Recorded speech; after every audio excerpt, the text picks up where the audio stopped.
Baiklah, langsung saja materi yang pertama, yaitu arti penting wawancara kerja. Wawancara merupakan salah satu cara yang sangat penting bagi suatu perusahaan untuk menjaring pelamar yang ada. Jumlah pelamar pada umumnya jauh lebih banyak daripada posisi atau lowongan yang tersedia.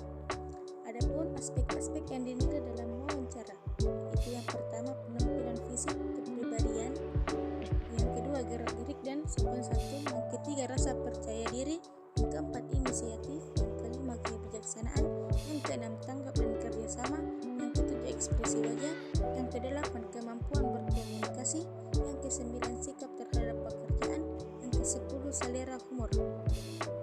Materi selanjutnya yaitu persiapan wawancara kerja. Persiapan wawancara kerja yang harus dilakukan bagi pihak pelamar ada 10 bagian. Yang pertama, cari informasi tentang perusahaan. Yang kedua, pahami posisi yang Anda lamar. Yang ketiga, buatlah catatan singkat perihal pengalaman dan keterampilan Anda. Yang keempat, latihan sebelum wawancara. Yang kelima, persiapkan dokumen penerimaan hendak dibawa. Yang keenam, berpakaian sopan dan rapi. Yang ketujuh, perhatian bahasa tubuh. Yang kedelapan, potensi Anda semaksimal mungkin tunjukkan. Yang kesembilan, menjawab pertanyaan secara singkat tanpa bertele-tele. Yang kesepuluh, ajukan pertanyaan yang wajar. Adapun persiapan wawancara kerja yang disiapkan dari pihak perusahaan yang ada 5 bagian. Yang pertama, menyiapkan pertanyaan. Yang kedua, isu hukum. Yang ketiga, menyiapkan suasana yang nyaman. Yang keempat, mengurutkan pertanyaan. Yang kelima, menutup wawancara. Materi selanjutnya yaitu cara mengenali pekerjaan dan perusahaan. Sebelum melakukan wawancara, perlu dicari berbagai informasi yang berkaitan dengan pekerjaan yang sedang berlangsung dan perkembangan perusahaan yang bersangkutan. Informasi dapat diperoleh dari berbagai publikasi resmi yang dikeluarkan oleh perusahaan tersebut, baik yang berbentuk jurnal, majalah, buletin, atau internet. Pertanyaan penting dalam wawancara kerja. Berikut berbagai contoh pertanyaan yang sering dilakukan dalam wawancara kerja. Ada 7 bagian. Yang pertama, pekerjaan yang dilamar. Yang kedua, pendidikan dan pelatihan. Yang ketiga, latar belakang keluarga. Yang keempat, keperawatan. Yang kelima, penilaian pribadi. Yang keenam, tujuan karir. Dan yang terakhir, hobi dan gaya. Dan ucapan terima kasih. Apa yang perlu dilakukan setelah wawancara tersebut berakhir? Segera setelah acara usai, berikan ucapan terima kasih kepada wawancara meskipun kecil kemungkinannya diterima kerja di perusahaan tersebut. Hal itu perlu dilakukan untuk menunjukkan penghargaan atas waktu yang telah disediakan untuk wawancara. Baiklah, saya akan melanjutkan materi dari kelompok kami, yaitu surat penerimaan pegawai dan surat penerimaan kerja. Adapun hal-hal yang perlu diperhatikan saat menulis surat balasan yaitu yang pertama, menyatakan dengan antusias kegembiraan terhadap tawaran tersebut. 2. Konfirmasikan kedatangan ke bagian personalia. 3. Tunjukkan antisipasi terhadap penerimaan tawaran tersebut. Surat penolakan kerja. Surat referensi diri merupakan surat yang dibuat pelamar kerja atau mereka yang sudah bekerja tetapi mendapat atau pengharapan pekerjaan di tempat lain yang lebih menguntungkan atau yang menjanjikan prospek yang lebih baik daripada perusahaan yang telah ada.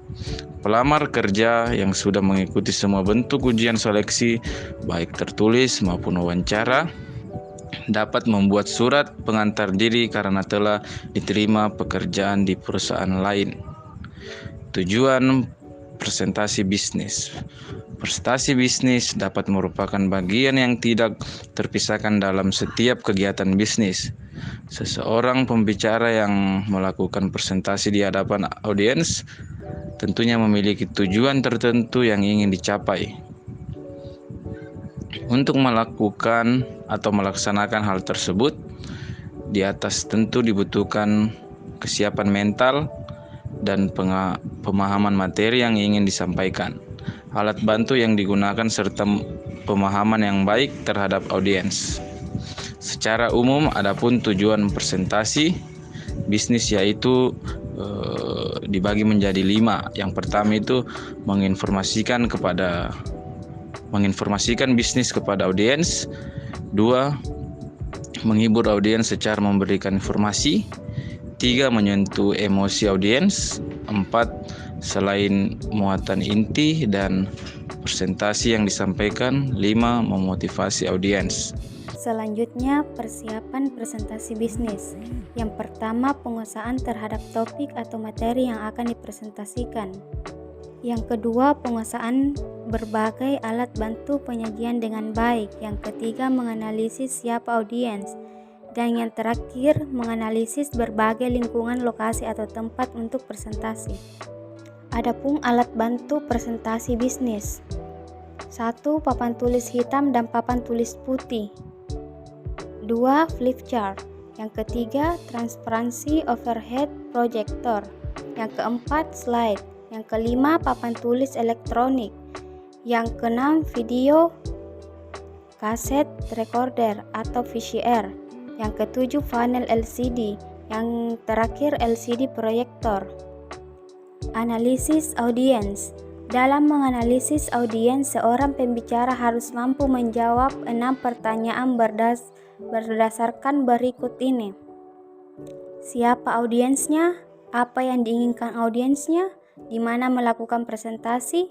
Kapan melakukan presentasi? Mengapa melakukan presentasi? Bagaimana melakukan presentasi? Analisis bahasa tubuh.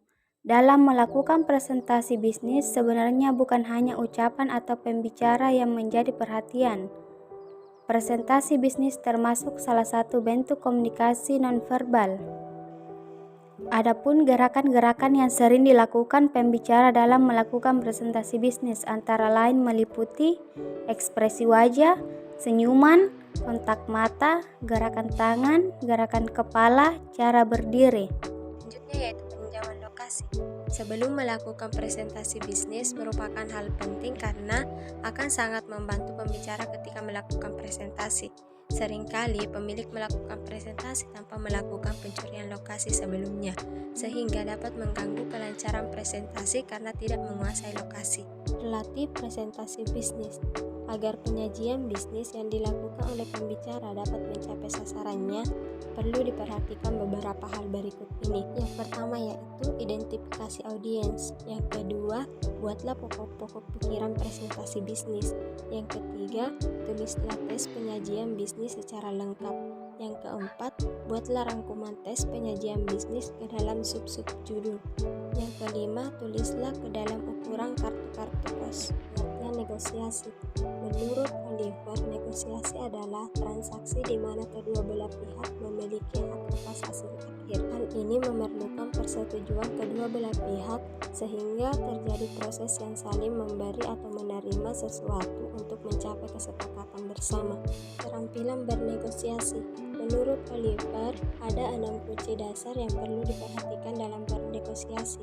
Antara lain, yang pertama yaitu persiapan yang baik, kedua berlatih, yang ketiga menggambarkan posisi Anda, yang keempat yaitu membuat suatu saran atau proposal, kelima penawaran, yang keenam yaitu persetujuan untuk mencapai suatu kesempatan yang baik, efektif bagi kedua belah pihak. Anda perlu memahami dengan sebaik-baiknya apa yang sebenarnya diinginkan oleh pihak lawan. Tipe negosiator. Ini adalah jenis negosiator yang patut menjadi panutan, yaitu yang pertama yaitu tipe asertif, yang kedua tipe akomodator, yang ketiga tipe curang, yang keempat tipe analisis, yang kelima tipe profesional, yang keenam tipe naif.